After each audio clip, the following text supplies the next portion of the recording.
जय हिंद दोस्तों। आप सभी का स्वागत है एग्जाम एक्सपर्ट में। और आज मैं आपकी ट्यूटर कविता आपके लिए लेके आई हूँ सीडीएस ओटीए का हिस्ट्री का सिलेबस। मैं आपको बता दूँ, मैं जीएस पढ़ा रही हूँ लास्ट 12 ईयर्स से एंड ये मेरा एक्सपीरियंस है। अनअकैडमी में भी मैं 2 ईयर्स पढ़ा चुकी हूँ। इसके साथ साथ मैं अपना इंस्टीट्यूशन रन करती हूँ लास्ट 15 ईयर्स से। तो बहुत सारे बच्चे जगह जगह निकले हैं और अभी मैं आपको सीडीएस ओटीए के बारे में बताने वाली हूँ और हिस्ट्री जो मेरा बेस्ट सब्जेक्ट है और इसके बारे में मैं आपको बताऊंगी। इसके साथ साथ मैं धीरे धीरे सारे ही सब्जेक्ट्स के बारे में आपको एक नॉलेज देने वाली हूँ कि ज्योग्राफी में क्या आता है, हिस्ट्री में क्या आता है एंड आपका पॉलिटिकल साइंस क्या आता है, फिर स्ट्रैटेजी क्या हो हमारी। और इससे रिलेटेड भी मैंने बहुत सारे वीडियोस दिए हैं।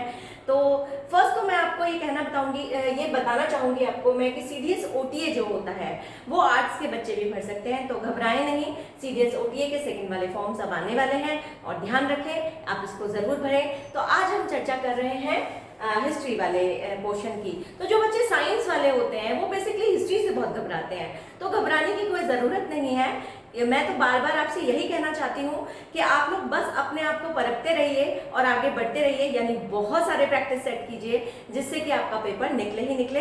आपको कहना चाहूँगी कि वक्त का इंतज़ार मत करिए, गलतियाँ बार बार मत करिए, वो खरा है उसे परखिए भी, उस पर यूँ एतबार मत कीजिए। वो नदी नहीं समंदर है, डूब जाओगे पार मत करिए, वक्त का इंतज़ार मत करिए। और इसके साथ स्टार्ट करते हैं हम आज की क्लास। देखिए, जो हिस्ट्री है वो हमारी इन पोर्शंस में आने वाली है। एंशियंट हिस्ट्री, आपकी मेडिवियल हिस्ट्री एंड आपकी मॉडर्न हिस्ट्री। तो बेसिकली एक ये धारणा बनी हुई है कि मॉडर्न हिस्ट्री यानी आधुनिक भारत से हमारे मैक्सिमम क्वेश्चंस आते हैं। बिल्कुल आते हैं और इसे हमें बहुत अच्छे से करना है और वो हम करेंगे भी।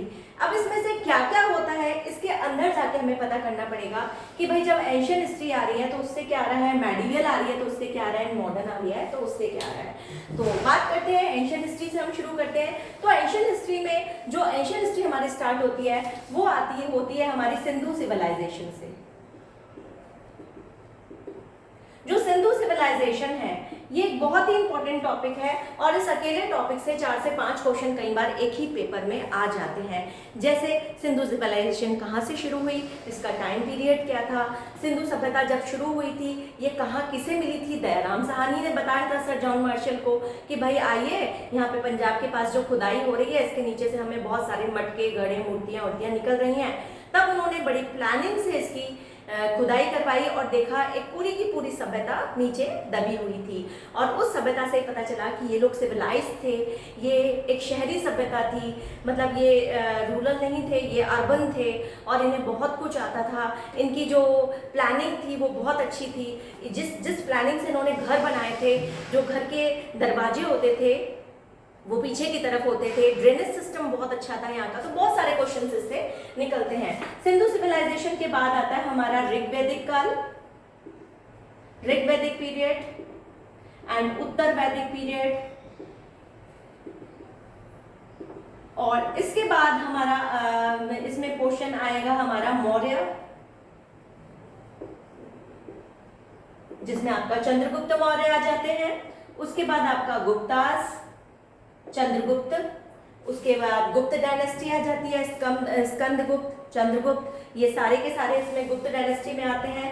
देन आपके आते हैं Cholas, Pallavas and Kakatiya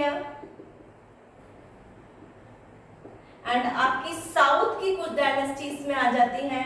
and then फिर आता है आपका राष्ट्रकूट एंड इस तरीके से आपका पूरा एंशियंट हिस्ट्री फिनिश हो जाता है। इसमें से मैं आपको बताऊंगी कि इसमें से जो चोलास, पल्लवास, राष्ट्रकूट और ये हैं, इनसे बेसिकली जो हमारे क्वेश्चन आते हैं वो क्वेश्चन ये आते हैं कि इन लोगों ने मंदिरों का और अभिलेखों का बहुत सारा निर्माण करवाया। जैसे वो स्तूप बनते थे ना जिसमें अभिलेख होते थे, उस तरीके के अभिलेख इन्होंने बहुत सारे बनाए। और ऋग्वैदिक काल और उत्तर वैदिक काल के इसमें जो है नॉलेज में आपका अशोक और ये सारे राजा, बहुत अच्छे अच्छे राजा आते हैं जिन्होंने बहुत सारे आपके अशोक स्तंभ बनवाए और ये सारे क्वेश्चंस इसमें आते हैं। लेकिन जो ये लास्ट वाला क्वेश्चन है, इस लास्ट वाले क्वेश्चन से जो बेसिकली क्वेश्चंस आते हैं वो मंदिर के आते हैं अभिलेखों के आते हैं, तो वो हम कंपाइल करके एक ही जगह पर पढ़ के उसको बहुत जल्दी पूरा कर सकते हैं। और जो हमें बहुत ब्रीफ करके पढ़ना है वो हमारा गुप्तास तक है, वो हमें बहुत अच्छे से पढ़ना है और उसमें बहुत सारे क्वेश्चंस आते हैं। ये स्ट्रैटेजी आज मैं आपको दे रही हूँ, ध्यान रखिएगा। और मैं इस तरीके की वीडियोस भी आपके लिए लाऊंगी जिसमें चोलास, पल्लव, काकतीय एंड लास्ट वाला जो राष्ट्रकूट वाला क्वेश्चन है उसमें से जितने क्वेश्चंस आते हैं उसके लिए एक पीडीएफ मैं आपको प्रोवाइड करूंगी, जिससे कि आपकी इजीली आप उसको तैयार कर सकें। एंड उसके बाद एंशिएंट हिस्ट्री के बाद हमारी आती है मेडिवल हिस्ट्री। तो मेडिवल हिस्ट्री पे अगर मैं बात करती हूँ तो आप कहेंगे मैम वही है हमारे पास, जैसे मुस्लिम्स ने हमारे ऊपर 600 ईयर्स हमारे ऊपर राज किया, तो उसके बारे में मेडिवल हिस्ट्री है, जिसको हम हिंदी में मध्यकालीन भारत कहते हैं, मध्यकालीन भारत। और इसमें हमारा सबसे पहले आता है मोहम्मद गौरी,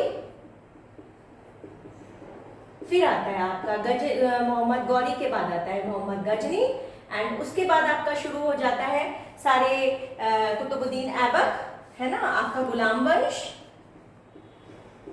फिर खिलजी वंश, तुगलक वंश, सैयद वंश, लोधी वंश।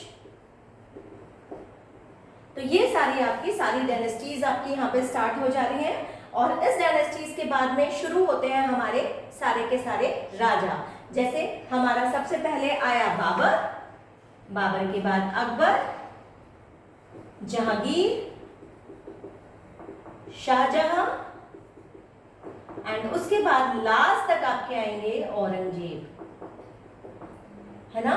जो हम लास्ट और जो हमारा एम्परर औरंगजेब, मतलब जिसे लास्ट तो नहीं कहेंगे इसको, लेकिन इसके बाद जो इसके साथ इसके आगे वाले राजा बने वो सक्सेसर्स नहीं थे, बहुत कम राजा ऐसे हुए जो बहुत अच्छे से उसको चला पाए। तो औरंगजेब हमारा बेस्ट था जो लास्ट था। तो ये हमारा मेडिवल हिस्ट्री है। आजकल यहाँ से भी क्वेश्चन आते हैं, बट क्या क्या करना है और क्या क्या छोड़ना है वो मैं आपको क्लासेस के दौरान ही बता पाऊंगी। जैसे अगर मैं देखूं तो क्वेश्चन आपके अब खिलजी, तुगलक एंड सैयद लोधी वंश से कम आ रहे हैं। जो आ रहा है आपका बाबर, अकबर, आपका ये एंड औरंगजेब से ज्यादा क्वेश्चंस आ रहे हैं, है ना। तो ये इंपॉर्टेंट आपके हैं। एंड मेडिवल हिस्ट्री की शुरुआत तो अपने आप में बहुत ही इंटरेस्टिंग है ही। अब नेक्स्ट मैं आपको बताना चाहूंगी हमारा सबसे इंपॉर्टेंट क्वेश्चन, जिसको हम क्या कहते हैं, मॉडर्न हिस्ट्री। जो आधुनिक भारत है, आधुनिक भारत की शुरुआत होती है हमारे पास, हमारे यहाँ जब मॉडर्न हिस्ट्री में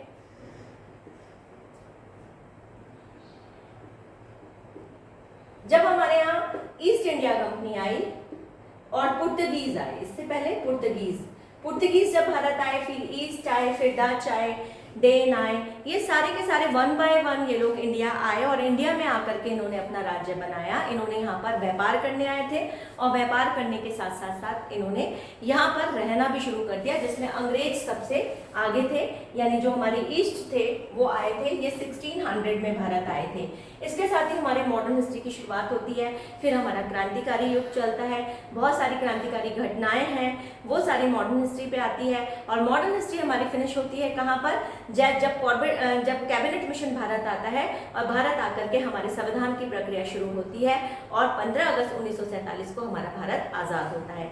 वहाँ तक हमारी मॉडर्न हिस्ट्री चलती है और मॉडर्न हिस्ट्री का ये लास्ट चैप्टर हमारा कंबाइन हो जाता है हमारे पॉलिटिकल साइंस से। वहाँ संविधान से हमारा पॉलिटिकल साइंस स्टार्ट हो जाता है। तो जैसे कहते हैं एसएसटी एक दूसरे से जुड़ी हुई है, तो ये आपको जुड़ाव मैंने यहाँ पर बताया है। और अगर आप इसको अच्छे से करना चाहते हैं तो please like and subscribe my channel and follow me on YouTube and exam expert platform.